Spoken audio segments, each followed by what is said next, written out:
My friends, at 8:16 on your Friday morning. Of course, us Coloradans, we love our pets. You see them pretty much everywhere. It's actually almost harder to not see them. And now, new research actually shows your pets may actually keep your brain sharper and keep you healthy. To talk about this a little bit more and all the benefits our furry friends have on us is 9 health expert Dr. Payal Kohli. Dr. Kohli, I think we just figured out my problem right there. I don't have a pet. My brain's not exactly as sharp as we're talking about here. This is some really fascinating new research. And so what exactly is this study showing about pet ownership? It shows, Jordan, that if you're over the age of 65, so it's a study of Medicare beneficiaries, and you have a pet, you actually have a slower rate of cognitive decline over 6 years as compared to non-pet owners. And I'm really curious if it applies to us under 65, because I don't have a pet either, Sure. but looking at this research really raises the question of how pets can keep our brain younger and healthier, and what the mechanisms of that might be. You know, that's so fascinating because for years, my grandma, now in her 90s, we had been wanting to get her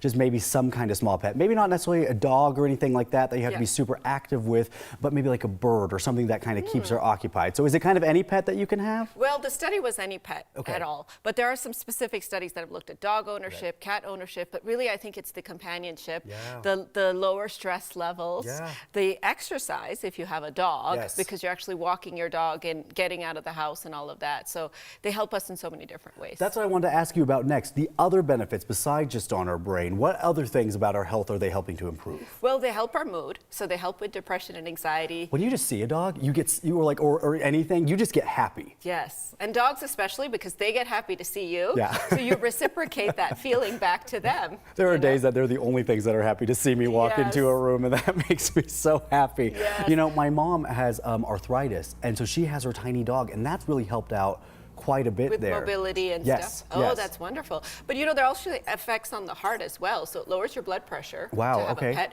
lowers your cholesterol, your triglycerides to have a pet as well. And people who have pets are actually fitter, usually a little bit thinner as well. Okay, so I'm really interested in this next piece of the study, which is the fact that apparently pets can help us recover from illness as well. Very much so. In fact, a lot of hospitals, one of the hospitals I used to work at, they do pet therapy. So after somebody has a heart attack, you bring a therapy dog to them the next day and actually can lower their blood pressure, lower the arrhythmias or electrical problems that can have.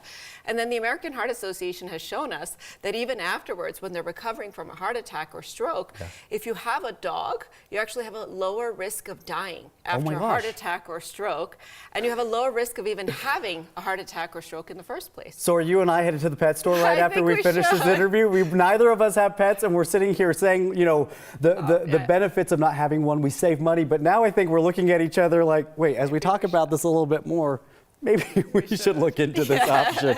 Dr. Kohli, thank you so much for that conversation. We appreciate it.